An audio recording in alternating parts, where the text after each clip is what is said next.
ಉಡಾಯಿಸೋ ಖಾರ ಬಣ್ಣ ರುಚಿಯನ್ನು ನೀಡುತ್ತದೆ. ಮೆಣಸಿನ ಪುಡಿ ಚಿಂದಿ ಉಡಾಯಿಸೋ ಖಾರ ಬಣ್ಣ ರುಚಿ. ದೇಶದಲ್ಲೇ ಮೊಟ್ಟಮೊದಲ ಬಾರಿಗೆ ತೆಲಂಗಾಣದಲ್ಲಿ ಎಸ್ಸಿ ಒಳ ಮೀಸಲಾತಿ ಜಾರಿಯಾಗಿದೆ.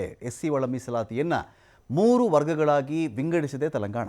ಆರ್ಥಿಕವಾಗಿ, ಶೈಕ್ಷಣಿಕವಾಗಿ, ಸಾಮಾಜಿಕವಾಗಿ ಅವರು ಯಾವ ಸ್ಥಾನದಲ್ಲಿದ್ದಾರೆ ಎನ್ನುವುದರ ಆಧಾರದ ಮೇರೆಗೆ ಈ ವಿಂಗಡಣೆ ನಡೆದಿದೆ. ಈ ಬೈಫರ್ಕೇಷನ್ ಆ ಥರ ಮಾಡಿದ್ದಾರೆ ಅವರು.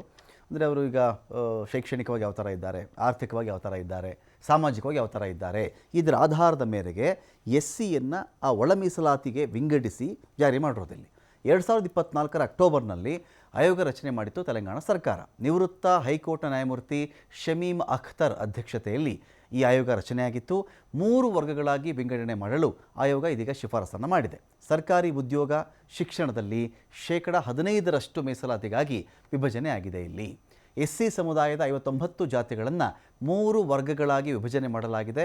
ಈ ಶಿಫಾರಸ್ಸಿಗೆ ಏಪ್ರಿಲ್ 8ನೇ ತಾರೀಕಿನಂದು ತೆಲಂಗಾಣ ರಾಜ್ಯಪಾಲರ ಅನುಮೋದನೆ ಸಿಕ್ಕಿತ್ತು. ಇವತ್ತು ಈ ಶಿಫಾರಸನ್ನು ಜಾರಿಗೆ ತಂದಿದೆ ತೆಲಂಗಾಣ ಸರ್ಕಾರ. ಯಾವ ಆಧಾರದ ಮೇಲೆ ವಿಭಜನೆ ಅಂತ ಹೇಳಿದ್ರೆ, ಅಂದರೆ ವರ್ಗೀಕರಣ, ಎಸ್ಸಿ ಉಪಜಾತಿಗಳ ಆರ್ಥಿಕ, ಶೈಕ್ಷಣಿಕ, ಸಾಮಾಜಿಕ ಸ್ಥಾನಮಾನದ ಅಧ್ಯಯನ, ಎಸ್ಸಿಗಳು ಆರ್ಥಿಕವಾಗಿ, ಶೈಕ್ಷಣಿಕವಾಗಿ, ಸಾಮಾಜಿಕವಾಗಿ ಯಾವ ಸ್ತರದಲ್ಲಿದ್ದಾರೆ ಸಮಾಜದಲ್ಲಿ ಎನ್ನುವುದರ ಅಧ್ಯಯನ. ಇದು ಅಧ್ಯಯನದ ವೇಳೆಯಲ್ಲಿ 8,600ಕ್ಕೂ ಹೆಚ್ಚು ಜನರು ಸಲಹೆಗಳನ್ನು ಕೊಟ್ಟಿದ್ದಾರೆ. ಆ ಸಲಹೆಗಳನ್ನು ಸ್ವೀಕಾರ ಕೂಡ ಮಾಡಲಾಗಿದೆ.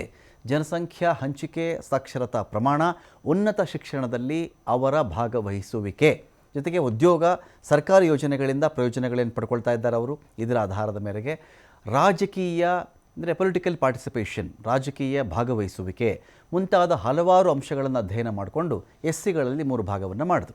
ಎಲ್ಲ ಮಾಹಿತಿ ಸಂಗ್ರಹ ಮಾಡಿಕೊಂಡು ಸರ್ಕಾರಕ್ಕೆ ರಿಪೋರ್ಟನ್ನು ಕೊಡ್ತು ಆಯೋಗ. ಕಳೆದ ವರ್ಷ ರಾಜ್ಯಗಳಿಗೆ ಮೀಸಲಾತಿ ವರ್ಗೀಕರಣದ ಅವಕಾಶವನ್ನು ಸುಪ್ರೀಂ ಕೋರ್ಟ್ ಕೊಟ್ಟಿತ್ತು. ಮೀಸಲಾತಿ ವರ್ಗೀಕರಣ ಮಾಡಿಕೊಳ್ಳ್ರಪ್ಪ ನೀವು ಅಂತ ಹೇಳಿ ಸುಪ್ರೀಂ ಕೋರ್ಟೇ ಅವಕಾಶವನ್ನು ಕೊಟ್ಟಿತ್ತು. ಎಸ್ಸಿ ಎಸ್ಟಿ ಒಳಗಡೆ ಉಪವರ್ಗೀಕರಣವನ್ನು ಅನುಮೋದನೆ ಮಾಡಿತ್ತು ಸರ್ವೋಚ್ಚ ನ್ಯಾಯಾಲಯ. In Telangana, a 15% reservation. There always has been a feeling that some of the SC subcastes are getting more benefit than the others. When the Supreme Court gave a judgment about 6-7 months back, giving the power of reservation of subcaste to states, Telangana is the first state which announced in the assembly that we will not do any further job notification or filling up of job vacancies till we finish the categorization. So we went through an elaborate process. I am the cabinet subcommittee chairman. We also appointed a retired High Court judge as a one-man judicial commission. We went through a very meticulous, systematic, legally valid process.